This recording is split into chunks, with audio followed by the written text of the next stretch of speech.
Assalamualaikum warahmatullahi wabarakatuh. Bismillahirrahmanirrahim. Alhamdulillahilladzi anzalal qur'ana fi lailatul qadar wa ja'ala lailatul qadri khairum min alfi syahr. Asyhadu an la ilaha illallah wahdahu la syarikalah wa asyhadu anna Muhammadan abduhu wa rasuluhu la nabiyyu ba'da. Allahumma sholli ala sayyidina Muhammad wa ala alihi wa sahbihi ajmain. Amma ba'du. Yang saya hormati Ibu Kepala Dinas Kabupaten Pasuruan beserta jajarannya, yang saya hormati insan pendidik Kabupaten Pasuruan serta pemirsa radio Suara Pasuruan yang berbahagia. Bulan ini adalah bulan Ramadan. Bulan ini adalah bulan yang sangat ditunggu-tunggu, yang sangat dinanti-nantikan. Bulan penuh maghfirah, penuh ampunan, penuh barokah. Marilah di bulan Ramadan ini kita panjatkan puji syukur kehadirat Allah Subhanahu wa Ta'ala. Yang mana di bulan Ramadan ini Allah Subhanahu wa Ta'ala telah memberikan rahmat, hidayahnya serta inayahnya kepada kita semua. Mudah-mudahan kita di bulan Ramadan ini bisa menjalankan puasa dengan sempurna. Amin, amin, ya robbal alamin. Sholawat ma'assalam semoga tetap tercurahkan, terlimpahkan kepada Rasulullah Shallallahu Alaihi Wasallam. Mudah-mudahan kita di Yaumul Qiyamah kelak mendapatkan syafaatnya. Saat ini adalah bulan Ramadan. Bulan Ramadan saat ini 20 terakhir di bulan Ramadan merupakan fase yang ditunggu-tunggu, fase yang dinanti-nantikan. Rasulullah Shallallahu Alaihi Wasallam telah bersungguh-sungguh mengencangkan ikat pinggangnya, mengajak semua saudara-saudaranya, keluarganya untuk beribadah kepada Allah Subhanahu wa Ta'ala. Kenapa? Karena di bulan Ramadan ini, di 20 terakhir di bulan Ramadan merupakan malam yang sangat mulia, malam yang sangat ditunggu-tunggu, yaitu malam Lailatul Qadar. Malam Lailatul Qadar adalah malam yang sangat baik, yang sangat mulia, sampai-sampai kebaikannya itu dihitung 1000 kali lipat atau yang dikenal dengan 83 tahun nilai amal ibadah kita. Mudah-mudahan kita bisa mencontoh apa yang dilakukan oleh Rasulullah Shallallahu Alaihi Wasallam.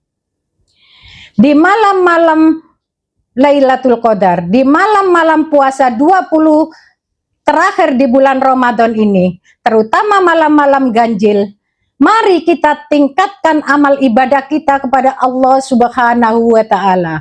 Memohon ampun, memohon maaf pada Allah Subhanahu wa Ta'ala. Untuk menghidupkan malam Lailatul Qadar, banyak sekali hal yang kita lakukan. Berdasarkan apa yang dianjurkan oleh Rasulullah Shallallahu Alaihi Wasallam dan para ulama. Berdasarkan hadis Nabi yang diriwayatkan oleh Imam Bukhari, yaitu di Sahih Bukhari halaman 2017 yang berbunyi, Bismillahirrahmanirrahim.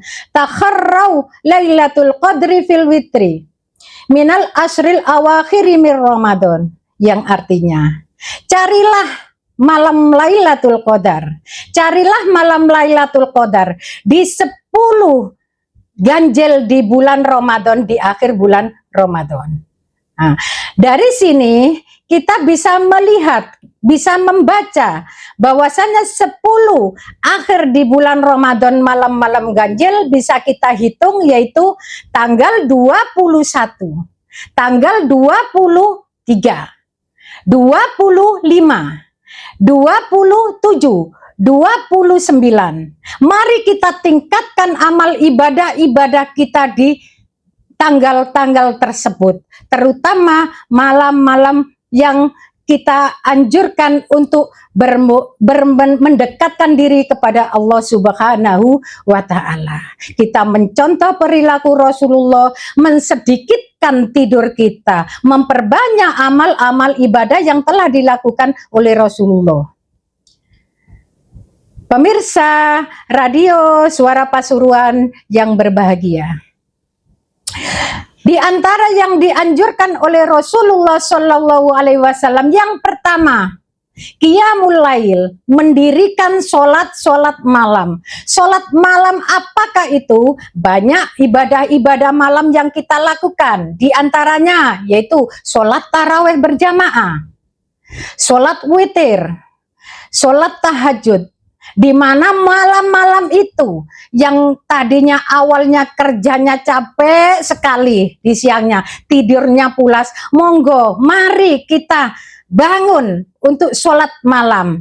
Yang kita cari adalah mendapatkan malam-malam Lailatul Qadar yang pahalanya melebihi pahalanya 1000 bulan. Yang kedua yaitu melakukan sholat berjamaah malam. Sholat berjamaah malam, sholat isya, sholat subuh, ayo kita tingkatkan. Ayo kita tingkatkan, mensegerakan. Kenapa saya mengatakan seperti ini? Karena sholat berjamaah subuh dan sholat berjamaah malam yang enak-enaknya tidur pulas, kita bangun untuk melakukan sholat. Itulah orang-orang yang dikatakan orang yang selalu menghidupkan malam-malam Ramadan. Yang ketiga yaitu dengan melakukan iktikaf. Iktikaf di masjid, boleh di musola. Iktikaf di sini mempunyai arti adalah berdiam, meneng. Artinya tidak berdiam diri untuk tidur, bersenda gurau yang tidak ada manfaatnya. Tidak. Iktikaf di sini kita berdiam di masjid untuk melaksanakan suatu ibadah kepada Allah, bermuhasabah diri, berkaca pada diri sendiri. Siapa kita? Sudah banyakkah amal yang kita lakukan untuk kebaikan-kebaikan? Mumpung di bulan Ramadan, mumpung di 10 terakhir di bulan Ramadan, mari kita tingkatkan amal ibadah kita di musola atau di masjid dengan melakukan iktikaf, perbuatan-perbuatan yang baik. Bisa bersolawat, bisa melakukan doa-doa yang baik, bisa melakukan tadarus-tadarus dan sebagainya. Selanjutnya dengan melakukan amalan yaitu membaca Al-Quran. Membaca Al-Quran yang biasanya one day one juz, kita lakukan lebih dari itu. Selagi kita mampu, selagi kita ada waktu, mari kita tingkatkan cara membaca Al-Quran kita. Harapannya adalah mengharapkan ridho Allah. Kita lakukan dengan penuh keikhlasan. Satu alif dilipat gandakan menjadi banyak alif, sampai berpuluh-puluh ribu, 70.000 kebaikan. Subhanallah. Mari kita lakukan semuanya itu mumpung kita masih ada usia. Usia tidak pandang bulu. Kita diambil umur yang masih kecil, umur yang masih tua, umur yang masih muda. Kita mumpung masih ada waktu, mari kita manfaatkan usia kita, karena waktu tidak bisa kembali lagi ke belakang. Al waktu kasoif, waktu bagaikan pedang. Pedang bisa menghunus kita kalau perbuatan kita tidak dilakukan dengan secara baik. Yang selanjutnya kita banyak membaca doa dan istighfar kepada Allah. Itu yang kita lakukan di bulan Ramadan, sehingga banyak kebaikan-kebaikan yang bisa kita lakukan di bulan Ramadan selain yang saya sebutkan itu. Yang terakhir yaitu bisa kita lakukan dengan niat ikhlas lillahi ta'ala. Kenapa? Lillahi ta'ala itu kita yang tahu dengan Allah yang tahu. Manusia hanya tahu perbuatan-perbuatan kita. Kalau kita sujud, waduh orang itu kok cek khusyuk.